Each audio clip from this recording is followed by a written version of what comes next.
जाकर के गिरा, लोगों ने पानी के छींटे दिए। हौसला रखते हो तो मिलकर के लड़ने का हौसला रखते हो। तो मेरे सामने वो बहुत सारे साथी बैठे हैं जिन्होंने हरियाणा बनने से लेकर के अब तक सारे घटनाक्रम अपने सामने घटित होते हुए देखे। राजनीति परिस्थितियों के अनुकूल बदलती रहती है। हरियाणा प्रदेश जब अस्तित्व में आया, अब मैं तो 5 वर्ष का बच्चा था। 1961 का मेरा जन्म है। 1972 का चुनाव बहुत सारे लोगों को, यहाँ बैठे हुओं को याद होगा। सरदार जगरूप सिंह जी को तो जरूर याद है। सम्माननीय चौधरी देवीलाल जी ने तो शाम से चौधरी बंसीलाल के खिलाफ चुनाव लड़ा, आदमपुर से चौधरी भजनलाल के खिलाफ चुनाव लड़ा, आपके पड़ोस रोड़ी में मेरे बड़े दादाजी चौधरी साहबराम ने चुनाव लड़ा। इस तरीके से दूसरे क्षेत्रों में भी हमारे प्रत्याशी उतारे गए। उस वक्त हरियाणा प्रदेश में 18 विधायक अपोजिशन के चुन करके आए और उन 18 में से 9 विशाल हरियाणा पार्टी के होते थे, 9 दूसरे राजनीतिक दलों के थे या इंडिपेंडेंट थे।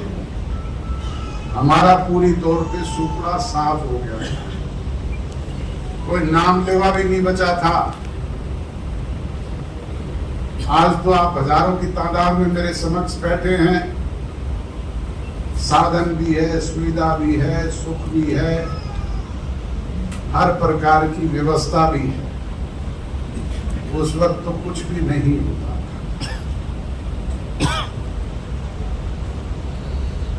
बुजुर्गों, नौजवान दोस्तों, जिस चौधरी देवीलाल जी ने देश के स्वतंत्रता आंदोलन से लेकर के 1972 तक कभी पीछे मुड़ करके नहीं देखा था, उनमें भी निराशा आ गई थी और वो भी निराश और हताश होकर के तेजा खेड़ा फार्म पर चले गए थे और खेती पर तवज्जो देने लग गए थे। 1973 में किसान आंदोलन चला गेहूं के भाव को लेकर के। उस वक्त के हरियाणा प्रदेश के जो बचे खुचे नेता थे वो एकत्रित होकर के तेजाखेड़ा फार्म पर चौधरी देवीलाल के पास पहुंचे और जाकर के कहा, चौधरी साहब हिम्मत करो, प्रदेश का किसान पिस रहा है। चौधरी देवीलाल जी ने हाथ जोड़ करके कहा कि भाई मैंने तो राजनीति छोड़ दी, मैं तो खेती करने लग गया। वो वहीं से साथ लगते पंजाब के इलाके में गए। कोई जत्थेदार टोरा पे गया, कोई जगदेव सिंह तलवंडी पे गया, कोई सरदार प्रकाश सिंह बादल पे गया, कोई हरचंद सिंह लोंगोवाल के पास गया और उन सब को लेकर के चौधरी देवीलाल के पास फिर आए। आकर के चौधरी देवीलाल जी से कहा कि चौधरी लड़ाई तक करनी पड़ेगी, हमें कहने का चलेगा।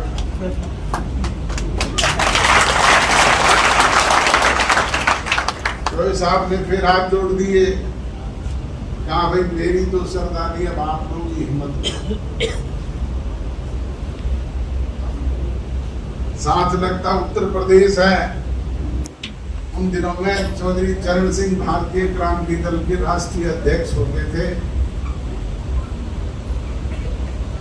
ये जो पीछे सत्यपाल मलिक गवर्नर थे, ये उनके शागिर्द थे और अनेक किसान नेताओं के साथ थे।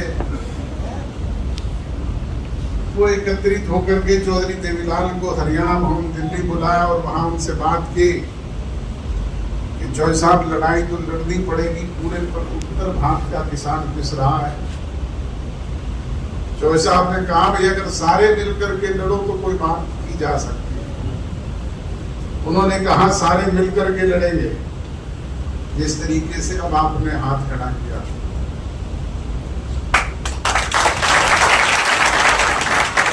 जब उन्होंने सबने मिलकर के फैसला ले लिया तो चौधरी साहब ने एक स्थान निश्चित कर दिया बीच का, करनाल, कि जहां से उत्तर प्रदेश के लोग भी आ सकते थे, पंजाब के भी आ सकते थे और हरियाणा के भी जा सकते थे।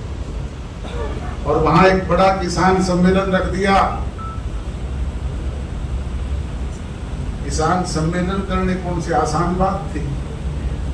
ना कोई टेंट थे, ना कोई लाउड स्पीकर थे, ना कोई और व्यवस्था थी। चौधरी देवीलाल ने स्वयं रिक्शा पर बैठ करके 18 शेर बड़ा कनस्तर बजा करके प्रचार किया और लोगों के बीच में, करनाल में और आसपास के गांव में जाकर के कहा कि फला दिन जलसा है, फला फला नेता आएंगे। जाकर के गिरा, लोगों ने पानी के छींटे दिए। आप लोगों का साथ और सहयोग था। चौधरी देवीलाल ने उन दिनों में जो तुलसीलाल के भूख मरे घास, चुनाव जीता तो वर्कर में और हौसला, सब कुछ सुन था। इंडिया जिंदा, जैसे देवकांत नारा दिया देवकांत बरुआ ने,